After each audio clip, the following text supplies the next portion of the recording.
नमस्कार दोस्तों, जेएसएससी के द्वारा जो विज्ञापन निकाला गया था उसके बारे में मैंने आप लोगों को ऑलरेडी जानकारी दे दी थी। बहुत सारे लोग उसके बाद भाई कन्फ्यूजन में हो गए और बहुत सारे कमेंट्स भी किए। उनका कन्फ्यूजन था कि हम झारखंड से बाहर से हैं तो क्या हम इस फॉर्म को भर सकते हैं, इसमें योग्यता क्या रहने वाली है, हमारे पास वो क्वालिफिकेशन है या नहीं है, कौन कौन से लोग इस फॉर्म को भर सकते हैं। तो मैंने आप लोगों को बोला था कि मैं पूरी जानकारी दूंगा, तो उसी को लेकर के मैं अभी आप लोगों के पास आ गया हूँ। अभी मैं पूरा अच्छे से बताऊँगा इसका सिलेबस क्या रहने वाला है, कौन से लोग इस फॉर्म को भर सकते हैं, ठीक है, इसमें एज क्राइटेरिया क्या रहने वाली है और क्या झारखंड से बाहर के अभ्यर्थी इस फॉर्म को भर सकते हैं या नहीं भर सकते हैं। ठीक है, तो पूरी जानकारी मैं अच्छे से आपको देने वाला हूँ स्टेप बाय स्टेप। तो आप लोग वीडियो को बिल्कुल भी स्किप मत करना। दोस्तों, अगर आप भी झारखंड में प्राथमिक या उच्च प्राथमिक विद्यालय में सहायक आचार्य बनने का सपना देख रहे हैं तो यह वीडियो आपके लिए बहुत ही महत्वपूर्ण है। आज के इस वीडियो में हम जेएसएससी यानी कि भाई झारखंड कर्मचारी चयन आयोग का जो विज्ञापन निकाला गया है, झारखंड सहायक आचार्य भर्ती के आधिकारिक जो है इनका भाई नोटिफिकेशन मैंने डाउनलोड कर लिया है और वो नोटिफिकेशन मैंने टेलीग्राम पे भी दे दी है। तो अभी तक आप लोगों ने टेलीग्राम ज्वाइन नहीं किया तो डिस्क्रिप्शन में लिंक है, टेलीग्राम आप सभी लोग ज्वाइन कर लीजिए। इसमें मैं क्या बताऊंगा, जैसे कि पद, योग्यता, आयु सीमा, आरक्षण, उसके साथ साथ ऑनलाइन आवेदन की तिथियाँ और परीक्षा का पूरा पैटर्न। तो वीडियो को भाई लाइक कर दीजिए। चलिए समय ना गवाते हुए वीडियो को शुरू करते हैं। दोस्तों, सबसे पहले बात करते हैं कि यहाँ पे शैक्षणिक योग्यता क्या होने वाली है। तो ये जो रिक्वायरमेंट निकाली गई है, पहले यहाँ पे बताता हूँ इंटरमीडिएट प्रशिक्षित सहायक आचार्य का, जो कि कक्षा 1 से कक्षा 5 तक का होने वाला है। तो क्लास 1 से क्लास 5 के लिए यहाँ पे दोस्तों अच्छी खासी सैलरी यहाँ पे हो रही है। लेवल 4 का सैलरी है 25,500 से 81,000 रुपये तक सैलरी दिखाई जा रही है। इसके लिए योग्यता क्या होगी, तो दोस्तों इसके लिए न्यूनतम 50% अंकों के साथ इंटरमीडिएट यानी कि +2 और 2 वर्षीय डीएलएड या फिर 4 वर्षीय बीएलएड या विशेष शिक्षा में डिप्लोमा होना चाहिए। ये क्वालिफिकेशन हुआ। इसके साथ और भी चाहिए एक चीज़, तो यहाँ पे बोला गया है कि इसके साथ ही जे टेट, ठीक है, झारखंड के बारे में भाई यहाँ पे बोला जा रहा है, ठीक है, तो झारखंड में होता है जे टेट, उसके बारे में बोला जा रहा है। तो जे टेट उत्तीर्ण होना अनिवार्य है। अगर आप भाई दोस्तों जे टेट पास नहीं है तो आप लोग क्या करोगे, तो अन्य राज्यों के टेट या फिर सी टेट अभ्यर्थियों के लिए यहाँ पे नियम के अनुसार नियुक्ति के बाद 3 साल के अंदर, ठीक है, आपको 3 साल के अंदर प्रथम प्रयास में ही आपको फर्स्ट अटेम्प्ट में ही जे टेट पास करना अनिवार्य है। ये यहाँ पे इन्होंने बोल दिया है, नहीं तो आपका यहाँ पे कुछ नहीं होगा, आपको जे टेट पास करना ही पड़ेगा, ठीक है। उसके बाद आता है दूसरा जो पद होने वाला है, वो होगा स्नातक प्रशिक्षित सहायक आचार्य कक्षा 6 से 8 के लिए, जिसका लेवल 5 का सैलरी होने वाला है 29,200 से लेकर 92,300 रुपये। इसमें गणित, विज्ञान, सामाजिक विज्ञान, भाषा शिक्षक के पद शामिल हैं, ठीक है। इसके लिए यहाँ पे संबंधित विषय में न्यूनतम 3 वर्षीय स्नातक, आपको यहाँ पे सबसे पहले तो ग्रेजुएशन कंप्लीट करना होगा, उसके साथ बीएड या फिर 2 वर्षीय डिप्लोमा होना आवश्यक है। इसके लिए आपको यहाँ पे और आगे क्या चाहिए, तो जे टेट, भाई जे टेट पास होना बिल्कुल भी यहाँ पे अनिवार्य है, तभी आप इसके लिए एलिजिबल होने वाले हो। तो दोस्तों, अब बात करते हैं उम्र सीमा की, क्योंकि ये भी जानना बहुत ज़्यादा ज़रूरी है, क्योंकि इस फॉर्म को भर कौन सकते हैं, क्या आप इस फॉर्म को भरने के लिए भाई एलिजिबल हैं, आपका उम्र बचा है या नहीं बचा है। तो ये जानने के लिए देखो, अभी हम बता रहे हैं उम्र की गणना। तो यहाँ पे उम्र की जो गणना है वो 1/8/2026 पर रखी गई है। न्यूनतम आपकी उम्र 21 वर्ष होनी चाहिए और अधिकतम भाई जो अनारक्षित के होंगे और ईडब्ल्यूएस के, उनके लिए 35 वर्ष होने वाली है। बात करें अगला कैटेगरी BC1 यानी कि अत्यंत पिछड़ा वर्ग, BC1 एवं पिछड़ा वर्ग BC2 के लिए पुरुषों के यहाँ पे 37 वर्ष का उम्र सीमा दिया गया है। बाकी महिला जो है सभी वर्ग की, उन लोगों के लिए 38 वर्ष दिया गया है। और ST SC पुरुष हो या फिर महिला, उन सभी लोगों के लिए 40 वर्षों की उम्र सीमा यहाँ पे दी गई है। और जो दिव्यांग लोग होंगे PH वाले, तो अधिकतम उम्र सीमा में उनको 10 वर्ष की अतिरिक्त छूट दी गई है। बाकी पारा शिक्षकों के लिए सुविधा अवधि के बराबर छूट दी जाएगी, जिसकी अधिकतम सीमा 58 वर्ष होगी, ठीक है। तो ध्यान दें, आरक्षण का लाभ लेने के लिए आपके पास झारखंड के सक्षम प्राधिकारी यानी कि SDO या फिर CO स्तर द्वारा निर्गत वैध स्थानीय निवासी प्रमाण पत्र अनिवार्य है।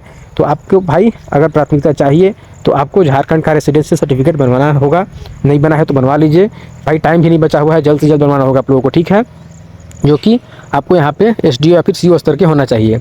और यहाँ पे बोला गया है 19/7/2019 के बाद अंचलाधिकारी यानी कि CO स्तर का प्रमाण पत्र यहाँ पे मान्य भाई होगा, यानी कि आपका 19/7/2019 के बाद अगर अंचलाधिकारी CO स्तर का प्रमाण पत्र ही मान्य होगा, ये चीज़ बोला जा रहा है, उससे पहले वाला नहीं होगा, ठीक है। आगे यहाँ पे बोला गया है कि आवेदन करते समय इन तारीखों का खास ध्यान दें। आपको यहाँ पे आवेदन करने के लिए डेट भाई दिया गया है कि 31 जुलाई 2026 से 30 अगस्त 2026 तक आप फॉर्म को भर सकते हो, ठीक है। और 1 सितंबर 2026 तक आप इसके लिए यहाँ पे भाई परीक्षा शुल्क भुगतान कर सकते हो। फोटो और हस्ताक्षर अपलोड करने के लिए आपको 3 सितंबर 2026 तक का यहाँ पे डेट दिया गया है। और संशोधन करने के लिए 5 सितंबर 2026 से 7 सितंबर 2026 तक का यहाँ पे टाइम दिया गया है। अब आइए सबसे मुख्य भाग, यहाँ पे परीक्षा का पैटर्न। तो एग्ज़ाम पैटर्न के बारे में बात करते हैं भाई, कि एग्ज़ाम पैटर्न यहाँ पे कैसे होने वाला है। परीक्षा जो है आपके यहाँ पे CBT या फिर OMR मोड में ली जाएगी। तो ज़्यादातर उम्मीद है कि इसका भाई परीक्षा जो है वो OMR मोड में ही लिया जाएगा। परीक्षा एक चरण में होगी। सभी प्रश्न वस्तुनिष्ठ यानी कि ऑब्जेक्टिव होने वाले हैं, MCQ। इसमें कोई निगेटिव मार्किंग नहीं होगा, ठीक है। अभी देखो कक्षा 1 से 5 के लिए परीक्षा पत्र जो है आपको यहाँ पे 3 होने वाले हैं, ठीक है। यानी कि 3 पेपर्स होंगे। पत्र 1 में क्या होगा, मातृभाषा। यहाँ पे 100 प्रश्न होंगे, 100 अंक मिलेंगे। समय आपको 2 घंटा मिलने वाला है। यह केवल क्वालिफाइंग होने वाला है, ठीक है। इसको मात्र आपको पास करना है। दूसरा जो पत्र होने वाला है वो होगा अधिसूचित क्षेत्रीय जनजाति भाषा, जो आपको सेलेक्ट करना होगा, जिसमें 100 प्रश्न रहेंगे, 100 अंक मिलेंगे। समय अवधि आपको 2 घंटे मिलने वाले हैं। उसके बाद तीसरा पत्र जो होने वाला है वो होगा सामान्य ज्ञान, समसामयिकी, सामाजिक विज्ञान और विज्ञान एवं गणित। तो कुल यहाँ पे 200 प्रश्न होने वाले हैं, 200 अंक मिलने वाले हैं। समय आपको यहाँ पे 3 घंटा मिलेगा। यानी कुल मिला करके आपकी मेधा सूची लिस्ट के लिए मुख्य अंक यहाँ पे जोड़े जाएंगे, ठीक है। तो अगर आप भी इस परीक्षा की तैयारी कर रहे हैं तो समय रहते अपने सभी आवश्यक दस्तावेज बनवा लें और ऑनलाइन फॉर्म जरूर भरें। यदि आपके पास इस भर्ती से जुड़ा कोई भी सवाल या संशय है तो आप भाई कमेंट करके पूछ लीजिएगा, ठीक है। मैं इसलिए बार बार बोलता हूँ कि आप लोग कमेंट किया कीजिए, आपको जो भी समस्या होती है तो, ठीक है।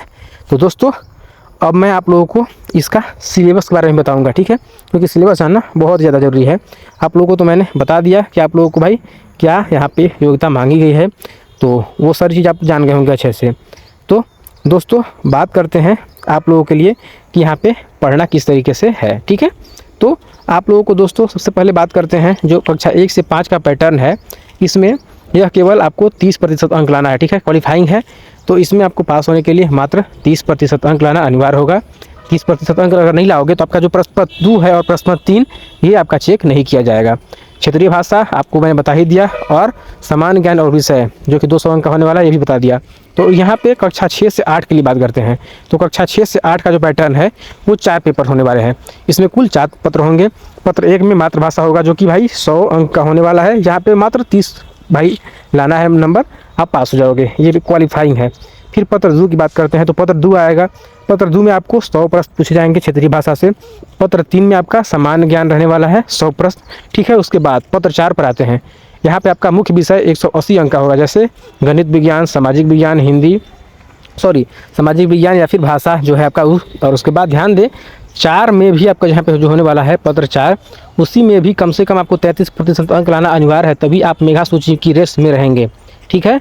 अब बात करते हैं कि सामान्य ज्ञान में आपको क्या क्या पूछा जाएगा। दोस्तों सामान्य अध्ययन में झारखंड और भारत का इतिहास, भूगोल, संविधान, पंचायती राज, खेल, पुरस्कार, ये सारी चीज़ पढ़नी है। सामान्य विज्ञान गणित में आपको दैनिक जीवन पर आधारित विज्ञान और 10वीं स्तर का अंकगणित, बीजगणित, त्रिकोणमिति ये सब पढ़ना है। रीजनिंग कंप्यूटर में आपको कोडिंग, डिकोडिंग ये सब पढ़ना है। MS ऑफिस, इंटरनेट, बुनियादी ज्ञान जो है ये सारी चीज़ आपको पढ़ना होगा। उसके बाद झारखंड स्पेशल में झारखंड का भूगोल, इतिहास, खनिज, उद्योग और भाई स्वतंत्रता आंदोलन में जो योगदान दिए हैं वो सारी चीज़ आपको यहाँ पे पढ़ने को मिलने वाली है। तो आपको यही सब चीज़ पढ़ना होगा। दोस्तों अंतिम बात, मेधा सूची कैसे बनेगी। तो मेधा सूची केवल पत्र 1 को छोड़कर बाकी पत्रों के अंकों के आधार पर बनेगी। अगर 2 अभ्यर्थियों के अंक बराबर होते हैं तो जिसकी उम्र अधिक होगी उसे प्राथमिकता यहाँ पे मिलने वाली है। तो दोस्तों यह थी झारखंड सहायक आचार्य भर्ती 2026 की पूरी और सटीक जानकारी।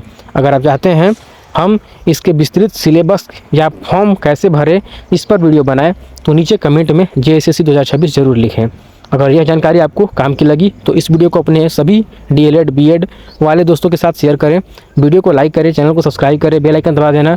मिलते हैं अगले वीडियो में, तब तक के लिए जय हिंद, जय झारखंड, जोहार झारखंड।